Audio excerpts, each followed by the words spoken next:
Get ready. Start. I am thankful to you for having given me this opportunity long last to say few words on the budget. Already much has been said, and I think the finance minister has come in for his share of congratulations as well as criticisms. So there is not very much to say, but I should like to say few words. The increased development expenditure and the absence of any new taxation has earned for the budget a good response even from the businessmen. I especially welcome the relief given to the middle classes by raising the exemption limit of income tax in respect of personal income. No doubt this is some relief to the middle classes, but I would request the finance minister if he could to raise this exemption limit from rupees 40,000 to rupees 60,000, as that would give substantial relief to the middle classes. I am indeed glad that the Taxation Inquiry Commission has been appointed with Dr. John Mathai as the chairman, and I am sure that many of the vexed problems may be solved through this commission.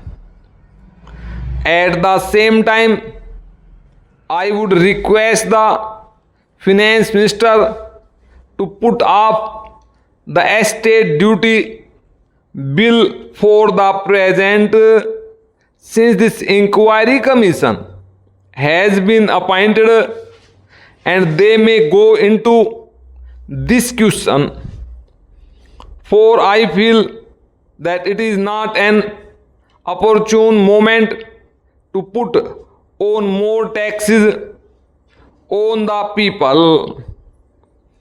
Already, as Mr. Gadgil has pointed out, there are so many taxes on the people. The people are overburdened by taxes and they are just trying to recover their stability. So in regard to estate duty, I would ask him to consider about it. My reason for asking it to be postponed is, as I have said, that the people are still facing economic distress, and then our government is not able to offer the amenities which other countries have, where the estate duty exists, such as free compulsory education for children, free medical aid, homes for the poor and the destitute, old age pension, etc. So my humble suggestion is that this point may be considered by the Taxation Inquiry Commission. I agree that there is a brighter side of the picture, and that instead of continually harping on our poverty, we should also see the bright side. We are making encouraging progress towards laying the foundation of a welfare state. with the cooperation of all and the implementation of the 5-year plan, I am sure, sir, that we should be able to lay the foundations and fulfill the dreams of India. It is indeed encouraging to know from the finance minister that there is a tendency of lowering food prices all over the world, and in that case the prices in our country too would be lowered. Regarding defense, for obvious security reasons, I do not agree with my friends who say that the expenditure should be curtailed.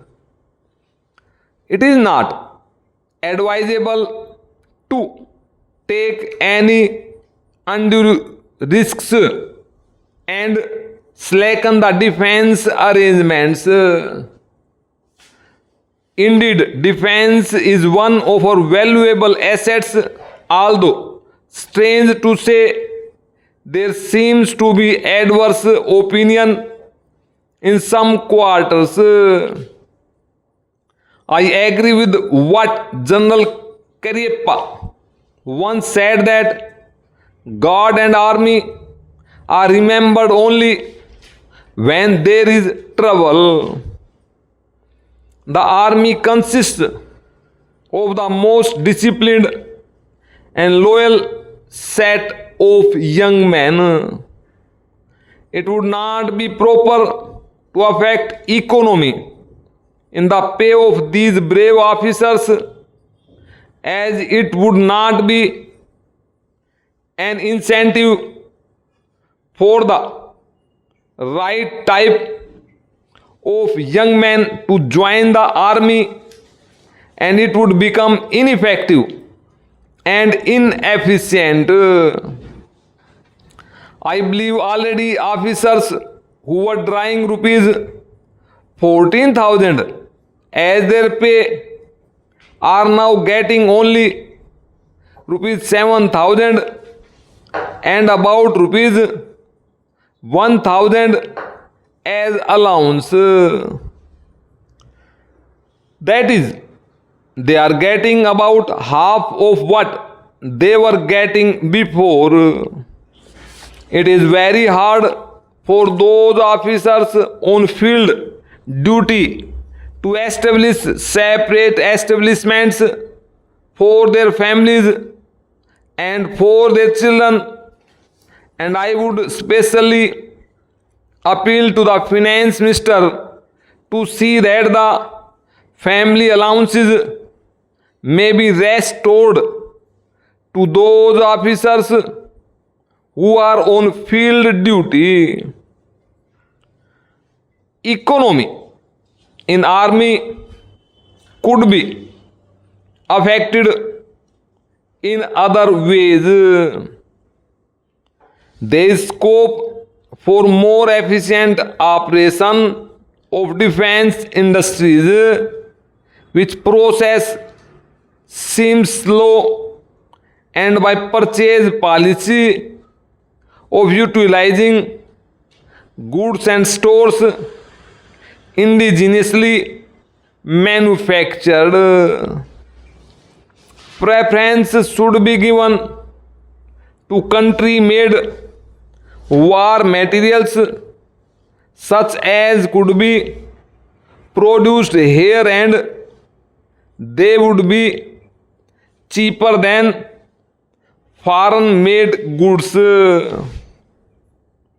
I may also suggest that the armed forces who are not on field service or under any operational commitments could be utilized for giving military training to the youths in schools and colleges, which would teach discipline and loyalty. The university authorities should make military training as part of their compulsory education, just as they have adopted social, domestic, and political sciences. The National Cadet Corps is already inculcating military training in some universities such as Bombay and Calcutta. But if military training is made compulsory for our university students, it will go a long